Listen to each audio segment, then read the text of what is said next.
Oi! Sejam bem-vindos à minha história. Essa é minha casa, mas não é para bagunça não, tá? Que tô te convidando como amigo, hein? Entra aí pra você conhecer um pouquinho mais.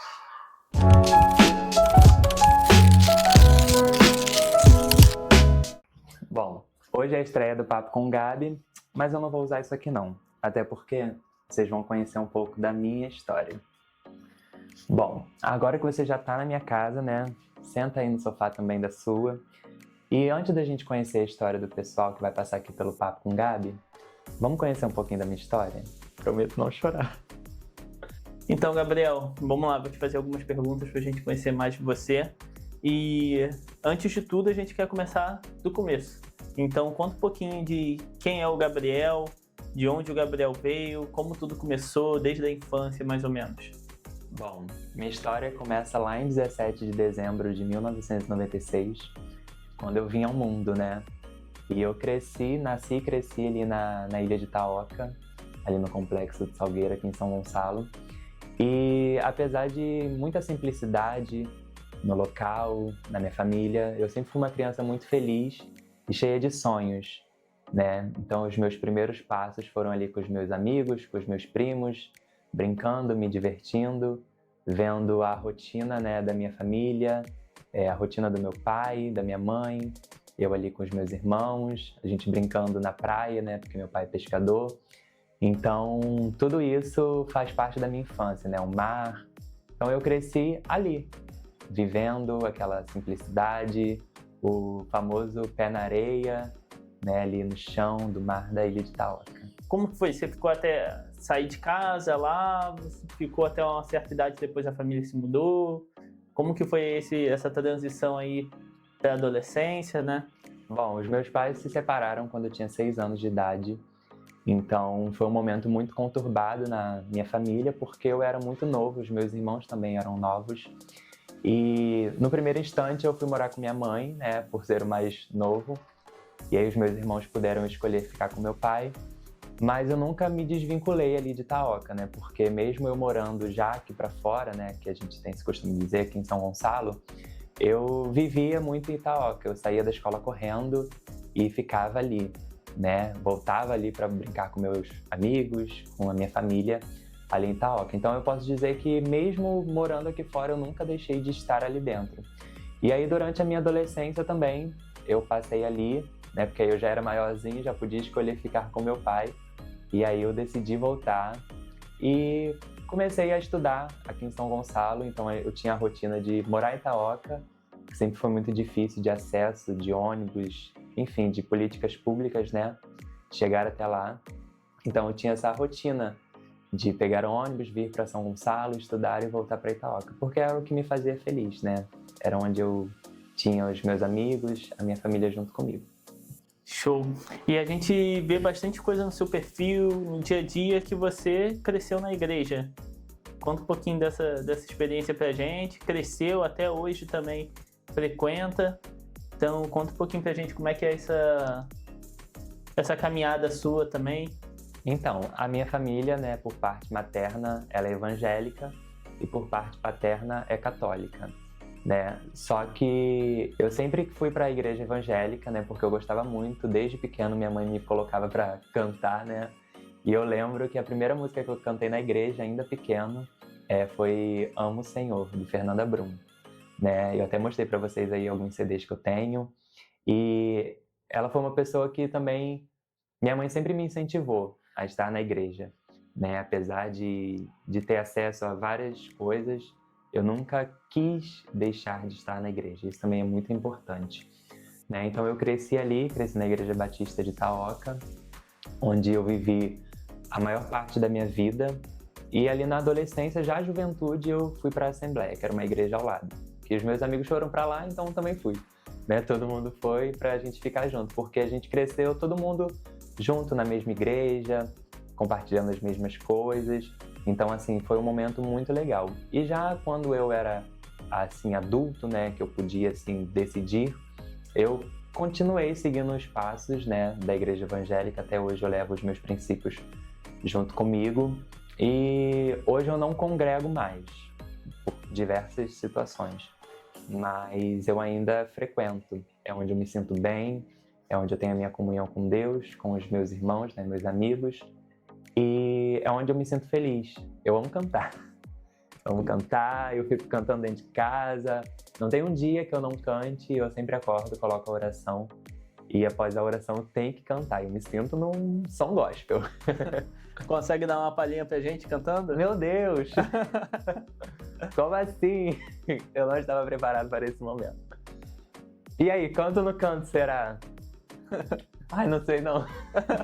Deixa pro próximo. Vamos deixar pro próximo? Show de bola. Quando tiver algum cantando papo com o Gabi, a gente bota ele pra cantar. Perfeito.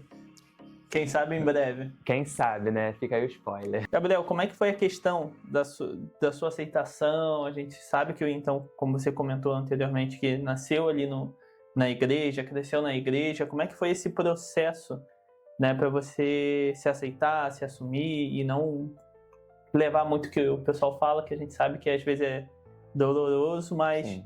Conta um pouquinho pra gente como é que foi esse processo. Então, como eu cresci na igreja, né? A gente cresce com a referência de que somos errados, né? E já na fase adulta eu tentei tirar isso um pouco da minha cabeça, essa questão muito da religiosidade, sabe? Eu sou uma pessoa tão abençoada, eu sou uma pessoa tão querida e amada por Deus, que eu acho que diante de tantos problemas que a gente tem no mundo, esse é um dos menores problemas que eu tenho na minha vida, né? Acho que Jesus, ele me ama como eu sou, da maneira que eu sou, mas eu cresci na igreja querendo fazer tudo que as meninas faziam, vamos colocar assim. Dançar coreografia, cantar. A gente sabe que, né, tem espaço para todo mundo fazer isso, não somente as meninas. Mas eu andava só com elas, né? Então, assim, eu sempre gostei de dançar, de cantar e tudo mais. E quando eu tinha 24 anos, hoje eu tenho 28, quando eu tinha 24 anos eu decidi que não dava mais. Porque eu passei ali por um processo, acho que o início de uma depressão, né? Porque você pensa tantas coisas e você pensa assim, meu Deus, como que eu vou falar isso? Principalmente para os meus pais, né? Meu pai tem 72 anos de idade, então assim, a cabeça dele não é a cabeça de um jovem hoje. Então, eu tinha muita preocupação e também com minha mãe, porque, né, eu cresci na igreja e tudo mais. E minha mãe sempre foi uma mãe preocupada com o que as pessoas diziam. Eu lembro que uma vez, quando eu dancei coreografia na igreja, um rapaz chegou no trabalho do meu padrasto comentando: porque Gabriel tá dançando, Gabriel tá dançando. E ele chegou em casa, compartilhou com ela, ela não gostou. E ela foi até a igreja resolver essa situação, sabe? Então ela tinha muito essa preocupação, até hoje ela tem. E quando eu tinha 24 anos, eu já trabalhava, já estava formado, já estava quase prestes a sair de casa para morar sozinho. Não foi esse o motivo. E eu falei, cara, não dá mais. E aí eu lembro que no dia do meu aniversário, 17 de dezembro de 2020, esqueci agora, 21, 20, acho que foi 20. Ai meu Deus, quando que eu tinha 24 anos? Eu errei aqui a conta, gente, porque eu falo que foi uma data de renascimento, mas foi ali em 2020, né? Inclusive um período onde estava todo mundo com a cabeça muito, né, porque era período pandêmico. E aí minha cabeça, ela ficou mais ainda. E aí eu falei, em 2019 eu tive uma experiência e eu falei, a partir de hoje eu não vou mais me prender a isso. Então eu comecei o meu processo de aceitação ali em 2019, em agosto de 2019, e eu levei até dezembro de 2020, isso mesmo, foi 2020, ensaiando como eu ia contar para os meus pais. Eu já tinha contado para alguns amigos próximos, algumas pessoas assim já sabiam, mas os nossos pais são sempre os nossos maiores medos. Medo de perder, medo de não aceitar, porque a gente conhece a realidade de muitos homossexuais, né? Muitas pessoas, na verdade, da classe LGBT que são abandonadas, que são covardemente expostas, que apanham, enfim, por ser quem elas são. E no dia do meu aniversário eu contei pro meu pai e pra minha mãe. Eu saí pra almoçar com meu pai, falei com meu irmão, você precisa ir comigo. Não tinha contado pro meu irmão, mas ele já sabia, ele já sentia, né? Porque as pessoas também gostam muito de falar assim, todo mundo já sabia. né? Não foi novidade para ninguém. É horrível a gente ouvir isso, porque por mais que as pessoas saibam, a gente tem que estar pronto para falar. E isso não é uma descoberta, não é uma coisa para você jogar com a sorte, falar assim, a gente já sabia. Não, é um processo muito difícil, muito doloroso. E aí eu contei pro meu pai, falei, pai, eu te amo, que não sei o que, aquelas palavras lindas antes dele, né, de repente me deserdar. E ele virou pra mim e falou assim, Gabriel, eu vou fazer o quê? A vida é sua, eu te amo. E a gente se abraçou no centro de São Gonçalo, foi ali em frente ao Partage Shopping, no ponto de ônibus, lotado, meio-dia, hora do meu almoço. E aí eu lembro que eu voltei pro trabalho, né, como eu trabalhava na loja, era semana de Natal, porque eu faço aniversário na semana do Natal. Tava assim, um movimento, e eu voltei pra loja feliz da vida, correndo pelo centro de São Gonçalo. Meu Deus, agora eu sou livre, eu posso falar. Já contei pro meu pai, que era minha maior preocupação por ser mais velho. Eu tinha preocupação com minha mãe, mas o meu pai, por ser mais velho e por ser homem, eu tinha essa preocupação do que ele iria entender. E aí eu lembro que na mesma semana, eu sempre compro roupa pro meu pai, passar Natal, essas coisas assim. E aí eu liguei pra ele e falei, pai, vem buscar sua roupa, tá aqui seu presente. Ele foi, uns 3 dias depois, e tava tudo normal, me tratando da mesma maneira, do mesmo jeito. E eu não esperava essa reação dele, como eu falei, mas eu também não esperava algo diferente por conhecer quem é o meu pai. Uma pessoa amável, uma pessoa generosa, uma pessoa muito única. E aí eu contei pra minha mãe depois. Falei, mãe, não tô aguentando não. Você é gay. Aí ela, tá bom, filho, te amo. Falou umas palavrinhas assim, né, que não vou compartilhar. Mas também ficou tudo normal. E hoje a gente tem uma relação muito boa. Assim, né, eu saio de cropped, faço maquiagem. Ela me manda foto, Gabriel, essa roupa tá boa. Ela me chama de Biel, na verdade, né? Biel, essa foto tá boa. Ai, meu cabelo tá assim. Então hoje a gente tem uma liberdade maior. E, né, quase 5 anos depois, tá tudo normal, graças a Deus. Perfeito. É isso aí. E a gente vê que você começou bem desde novo, né? A questão de gostar de estar no meio artístico. A gente já em conversas até em bastidores, você falou que aí com seus 15 anos, mais ou menos, você começou a ter essa vontade de aparecer um pouco mais nas mídias, acompanhar também aquele boom que surgiu no YouTube. Conta um pouquinho pra gente sobre suas referências, o que você gosta, como foi esse despertar, né, por essa vontade de participar um pouco mais desse meio influente. Bom, como eu era da igreja, né, como eu frequentava muito a igreja, eu tinha mais acesso aos cantores gospels, né, aos cantores gospel. Então eu tinha, assim, acesso a Bruna Carla, Gisele Nascimento, né, Fernanda Brum, tipo, muito fácil. Porque eu vivia ali na MK Music, né? E aí eu tinha acesso aos estúdios, né, onde eles gravavam as canções, a rádio, participava de vários eventos, enfim. Mas a questão mesmo da internet ali, de YouTube, de Instagram, veio quando eu conheci a Evelyn Hagley, em 2014. E ela se tornou uma referência para mim, pela história de vida dela, por ser quem ela é. E é uma pessoa que eu me inspiro muito.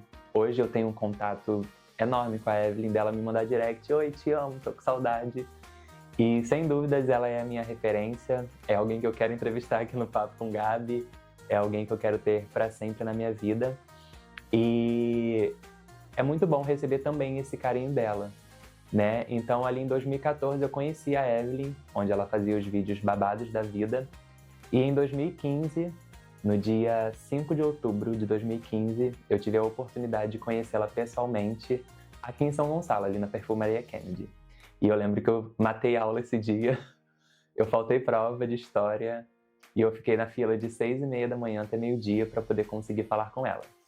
E não me arrependo, porque a partir dali a gente criou um laço que eu tenho certeza que vai ser eterno. Eu tenho várias coisinhas dela aqui em casa, vocês querem ver?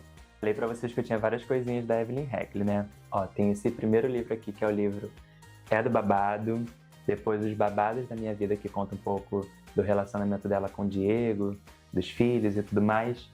Tem o necessaire, tem aqui, ó, a pulseirinha da peça dela, Babados da Vida. Esse aqui já tem o quê? Quase 10 anos, eu acho. Se não, isso foi em 2015. Se eu não me engano, não lembro muito não.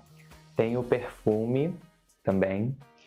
E olha o tamanho desse post aqui que veio junto, desse pôster, né, na verdade, que veio junto com o livro. Isso aqui, gente, eu guardo porque, como eu disse, faz parte da minha história. Inclusive, Evelyn, se você estiver vendo esse vídeo, você sabe o quanto eu te amo, o quanto eu te admiro como pessoa, como criadora de conteúdo. Fica aqui o meu convite. Você vai ter um papo com Gabi. E também para eu ir no VacaCast, hein, querida? Você tá indo para São Paulo, mas eu vou para São Paulo participar do seu programa também. Te amo, Evelyn. E não tem como falar de Evelyn Regli sem falar também de Raca Minelli e Boca Rosa, né, gente? Que era um trio inseparável. E elas três, com certeza, fizeram parte aí da minha vida. Gente, olha como é que a Bia era antigamente. Ó, isso aqui foi da peça que ela teve, esse aqui é o livro da Raca. Inclusive, Boca Rosa, né, hoje mais conhecida como Boca Rosa, e Raca Minelli, se também estiverem assistindo, estão convidadas para bater um papo com Gabi. Basicamente foi nessa época aí, e essas são de repente as suas maiores referências no meio influente? Na internet, sim. Na internet. Pra você ter o Gabriel YouTube, né, o Gabriel criador de conteúdo pro YouTube, sim. Vocês podem até observar no meu canal que tem vários vídeos de quase 10 anos atrás, né, eu compartilhando vários momentos, inclusive momentos que eu compartilhei aqui, né, através dessas recordações. Tem aí vídeo no meu canal, eu na peça da Evelyn, eu na peça da Boca Rosa, enfim, elas são minhas referências hoje. Você é professor, né? Sua profissão oficial Sim. é professor. Conta um pouquinho pra gente como surgiu essa paixão, né? E hoje, quais são mais ou menos a faixa de idade que você dá aula? Conta um pouquinho pra gente. Bom, eu, como disse, eu nunca quis ser outra coisa a não ser professor, né? E engraçado que eu não tive, assim, uma referência, porque minha tia é professora, porque alguém da minha família foi professor, não. Eu sempre gostei muito das minhas professoras. E eu era um aluno muito estudioso, eu era um aluno muito dedicado, onde eu queria sempre fazer o que os professores faziam, essa é a verdade. Então, na hora do intervalo, você me procurava, eu estava onde? Na sala dos professores. Tem uma professora, Ju, inclusive ela deve estar assistindo, que ela diz pra mim: Gabriel, eu nunca vou esquecer o dia que você pediu para vigiar os alunos enquanto fazia prova. E eu era realmente esse tipo de aluno, que eu gostava de escrever no quadro, que eu pedia para vigiar a prova, que eu tomava conta. Lembra quando o professor ia beber água ao banheiro e falava assim, anota o nome de quem tá fazendo bagunça? Eu era desses. Ou seja, você era o que ninguém gostava na sala de aula? Não exatamente, porque eu sempre fui uma pessoa legal. Mas eu sempre quis ser professor. E na minha infância mesmo, ainda criança ali, pré-adolescente, eu já ajudava os meus primos nas lições de casa. Porque eu tinha a oportunidade de estudar em escola particular, onde o ensino era mais avançado, então eu tinha uma base maior, né? Então eu já conseguia passar para os meus primos que eram menores do que eu. Então eu ensinava, eu lembro que eu acordava de manhã, ia na casa da minha prima, ensinava ela o dever, voltava para casa e estudava. E ia estudar, né, na verdade. E aí, quando eu cheguei ali na adolescência, no meu ensino médio, em 2015, que eu fiz o 3º ano, eu fui até um passeio na UVA, né, que é a Universidade Veiga de Almeida. E aí eu, por já conhecer, né, essa galera do YouTube, por frequentar, como eu disse, né, as rádios, enfim, eu quis fazer jornalismo, porque eu sempre gostei também de me comunicar. E aí eu falei, não, vou fazer jornalismo. Aí eu prestei Enem, fiz faculdade, prestei vestibular para a UERJ e não passei. E aí eu falei assim, cara, e agora, o que eu faço? Já tô velho, né, teoricamente, porque com essa questão de greve, eu reprovei um ano, uma série. Então eu já tava fazendo 18 anos, terminando meu ensino médio, me achando velho demais. E aí eu falei assim, cara, eu preciso começar a faculdade, né? Eu não tinha muito essa noção que hoje em dia você não precisa exatamente de uma faculdade para você ter uma formação, para você, né, fazer alguma coisa, né, ter uma profissão. E aí eu falei assim, não, eu vou fazer uma faculdade. E aí eu falei, tá, então eu vou ser professor, é o meu sonho mesmo, mas vou ser professor de quê? Não gosto de exatas, não gosto de biológicas. Vou ser professor de quê? Eu falei assim, vou ser professor de português. Mas eu nem sabia que para fazer faculdade de português você tinha que fazer letras, né? Que você faz a língua portuguesa e uma língua estrangeira, né? E aí, na minha faculdade, eu optei pelo inglês. E eu lembro que, na época, eu fiz faculdade particular Então, meu pai e a minha avó, né, que já não se encontra mais aqui, meu pai se encontra, tá, gente? Pelo amor de Deus. Eles me ajudaram, né? Um pagava mensalidade e o outro pagava uma bolsa, né? Que eu fiz com uma bolsa, então tinha 50% de desconto. E eu lembro que, assim, era R$399 a mensalidade e ainda assim pra gente era muito difícil, né? Pagar essa mensalidade. Então, meu pai, ele tirava da aposentadoria dele e também do complemento que vinha com a pesca, que é a nossa fonte de renda. E aí eu lembro que eu iniciei a faculdade, lá eu fiz 2 grandes amigas, que são Tainá e Gabi, que me ajudaram durante todo o processo, porque aí eu já era maior de idade, então eu tinha que trabalhar. E eu trabalhava numa loja de roupa, conhecida aqui em São Gonçalo, e aí eu saía da loja às 6, aqui em São Gonçalo, pegava o ônibus para chegar na faculdade em Niterói, chegava lá quase às 8, assistia aula até às 9 e voltava para casa. Chegava em casa às 11. E essa foi minha rotina durante 4 anos, né? Até que em 2019 eu me formei, consegui aí o meu título, né, de professor, e logo em seguida veio a pandemia. E aí, nesse meio tempo, eu fiz também um curso de comissário de bordo, onde eu me formei, passei na ANAC, né? Mas é um sonho que eu também tenho vontade de realizar, mas ainda é um pouco mais difícil, vamos colocar assim. Principalmente quando a gente passou pela pandemia, o mundo da aviação parou, né? O mundo parou. Então, aquele sonho eu realizei, mas guardei na caixinha dos sonhos. E aí, hoje, eu tenho a oportunidade de trabalhar ali nas escolas públicas aqui de São Gonçalo, pela Firjan, pelo Estado do Rio. E a faixa de idade é ali entre 11 a 18, né? Que eu pego ali desde o 6º ano do fundamental até o ensino médio, mas também já trabalhei na EJA, né? Que é a Educação de Jovens e Adultos, onde eu tive uma aluna de 72 anos. Foi muito especial. Legal, legal. Então você lida mais com o público adolescente. E como influência, você também é influência aqui na cidade de São Gonçalo, Niterói, Rio, tem um público alto, então como é que é essa relação com os alunos? Que eles estão adoram. na fase do TikTok, Instagram, tudo isso, né? Eles adoram. Se vocês perceberem no perfil do Instagram, vocês já me seguem no Instagram? Se você não me segue no Instagram, eu vou deixar aí pra vocês seguirem.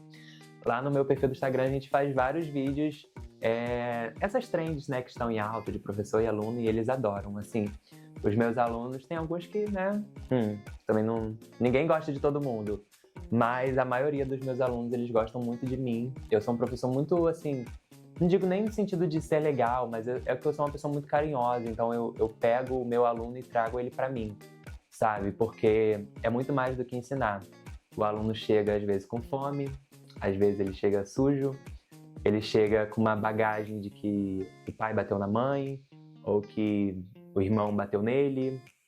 Ou que ele tem problema dentro de casa, ou que a família não aceita a orientação sexual. Eles chegam de todos os tipos. E a gente acolhe, a gente abraça, a gente dá uma palavra de carinho, além de ensinar o conteúdo. Então a gente tem uma relação muito, assim, muito boa mesmo, né? Acredito eu que tem vários alunos meus também assistindo. E a rotina é muito legal, né? Apesar de cansativa, apesar de todos os contras que tem dentro da educação, ainda assim é um lugar que eu amo estar. Show! A gente já vai passar um pouquinho pro Papo com Gabi, o pessoal conhecer um pouquinho mais do que a gente vai vir por aí, tudo isso. Mas antes disso eu queria saber se tem alguma curiosidade sobre o Gabi, que ninguém saiba. Só quem estiver vendo o vídeo hoje, cara, vai saber disso. Olha, eu acho que não. Não tem, porque eu já contei várias coisas, inclusive do meu maior sonho, né, que é pro Big Brother, né? Talvez essa seja uma das curiosidades, mas que não é um segredo, né? Mas eu já vivi tanta coisa relacionada ao Big Brother sem estar no Big Brother, né? Como, por exemplo, participar de uma festa da final do programa com a produção, com os convidados e tudo mais. Viver momentos, assim, um pouco no... tem. Já dei uns beijinhos no ex-BBB. Mas não vou falar quem é. O nome é segredo. Não vou falar quem é. Direção, corta isso pra não dar problema. Mas o Big Brother, ele faz parte da minha vida. Inclusive, eu espero que também o Papo com Gabi me leve até as telinhas, né? Mas isso a gente vai conversar depois. Mas o Big Brother, ele é um sonho, assim, que eu tenho desde criança mesmo. Eu não vejo a minha trajetória sem lembrar do Big Brother. Isso desde quando o Big Brother nem era esse boom todo que é hoje, né? Então, eu sempre gostei. Inclusive, também tenho acessórios que remetam, né, essa vontade, esse sonho. Produção, joga aí pra mim, produção. Pode jogar. Essa aqui, gente, ó, é a mochila que os brothers usaram, né, na verdade, no Big Brother 23, né? E aí eu comprei, eu até compartilhei no meu Instagram o dia que eu comprei ela. E todos os dias eu olho pra ela e eu fico pensando, um dia eu vou ter a minha própria mochila, eu vou poder contar um pouco mais da minha história no Big Brother. É um sonho que ninguém tira de mim, que eu sempre acreditei que eu estarei lá. Inclusive, quando eu viralizei no Instagram, né, foi por conta do Big Brother. Eu postei um vídeo com a Bia, Brasil, Brasil, ei! E esse vídeo alcançou mais de 10 milhões de visualizações. E isso foi em 2024. E há uns 2 meses atrás, na final do Big Brother 25, porque eu vou pro hotel, eu vou pra tudo, vocês sabem, vocês me acompanham. E aí eu pude encontrar a Bia e pude falar dessa história, do quanto esse vídeo mudou a minha vida, mudou a minha história na internet e mudou a vida da minha família, porque a partir dele eu comecei a ser reconhecido, comecei a fazer trabalhos e comecei a ganhar dinheiro, né, de fato, com a internet, onde eu pude realizar os meus sonhos, como o Papo com Gabi, por exemplo, e ajudar minha família, os meus pais, enfim. E eu tenho certeza que um dia eu estarei lá, né? Inclusive, Bia, você está super convidada para o Papo com Gabi também. É um sonho distante, né, Bia? Mas assim, não tão distante, porque você também já me conhece, né, bonito? Você me segue no Instagram, então você vai ver esse vídeo de repente no Instagram, e aí você vai pensar, eu vou lá no Papo com Gabi. E seria cancelado? Ou não? Eu cancelado? Você acha que eu seria cancelado? Eu acho que não. Eu seria amado, meu amor. Porque assim, a gente fala aqui de fora é muito difícil, né? É muito fácil, quer dizer, falar aqui de fora, né? Mas conversando com algumas pessoas que eu tenho amizade, né? Pessoas que participaram do programa, elas falam que é totalmente diferente. Então, assim, eu acho que eu seria exatamente eu, a pessoa que gosta de dançar, de me divertir, que é fã do programa, porque hoje falta isso nos participantes. Falta você ser fã do programa para você estar ali. Hoje a gente sabe que o Big Brother ele muda a vida das pessoas, sempre mudou, mas hoje com o avanço da internet a gente pega assim num lugar que realmente entra ali e muda a vida dela. Então falta muito nisso, as pessoas estão muito assim, eu vou entrar lá para bater 1 milhão de seguidores.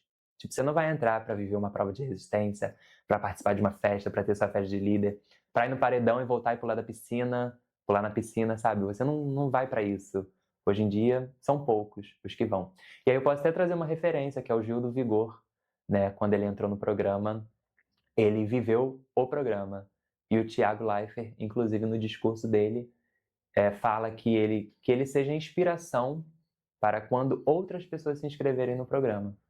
E eu me vejo muito no Gil, aquele menino que cresceu ali dentro de um armário, né? Vamos colocar assim, onde não podia ser quem é de verdade, com vários sonhos na igreja, com a educação em primeiro lugar, tendo, né, como uma referência ali, um objetivo de vida, né, levar a educação para todos. E eu me vejo muito na história dele. Eu não vou ser igual ao Gil, porque ninguém é igual a ninguém.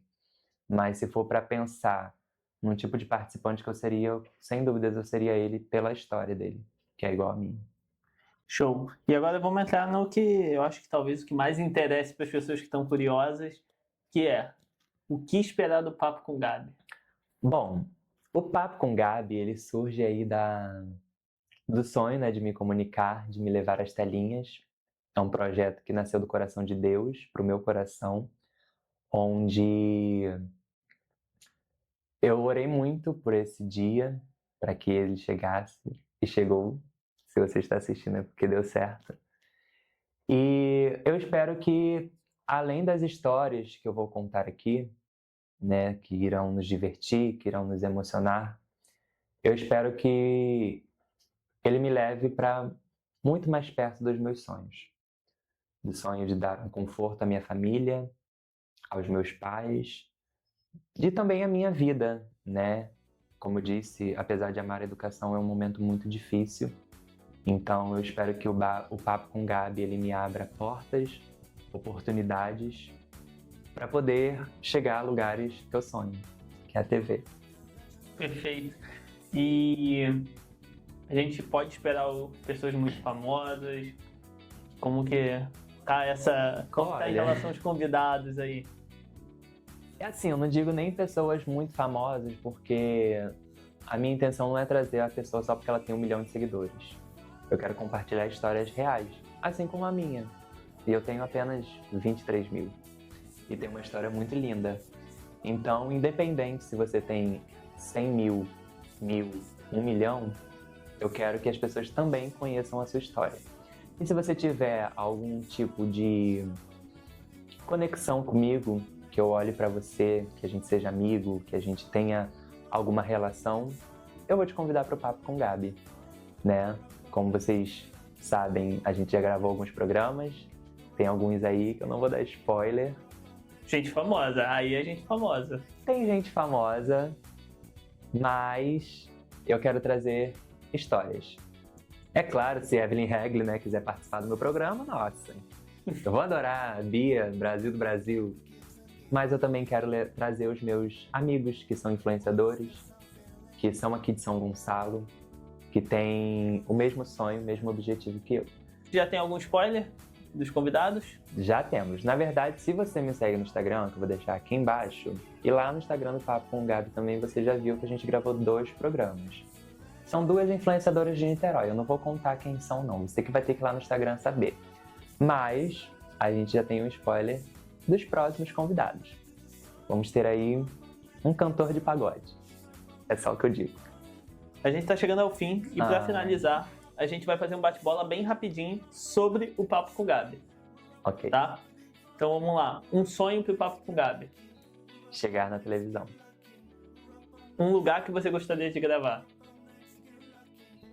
Cristo Redentor. Ousado. Gostei. Fui. Um convidado numa magnitude, assim, absurda. Evelyn Regli. Então é isso, Gabriel. As perguntas acabaram, a gente chegou no final do programa. Conta aí pra galera, né? Fala, se despede do pessoal e diz o que eles podem ficar com aquela pulguinha atrás da orelha porque tá vindo. Bom, vocês puderam conhecer um pouquinho da minha história, um pouquinho mais sobre mim. E não tinha como começar o Papo com Gabi sem falar do Gabi. Do Gabriel, do Gabriel adolescente, do Gabriel criança, do Gabriel hoje jovem, comunicador. Então aqui vocês podem esperar, como eu disse, histórias reais que vão te emocionar, que vão te divertir. Que a gente aqui riu, né? Eu só não chorei. Que bom. Mas você pode esperar isso aqui. Eu vou trazer pessoas com quem eu me identifico, com quem eu tenho alguma conexão e que tem histórias reais para contar. Então é isso que vocês podem esperar do Papo com Gabi. Bom, agora que você já conheceu um pouco da minha história, não vai sair daqui, né? Porque tem a história do povo que tá vindo aí. Já dei alguns spoilers.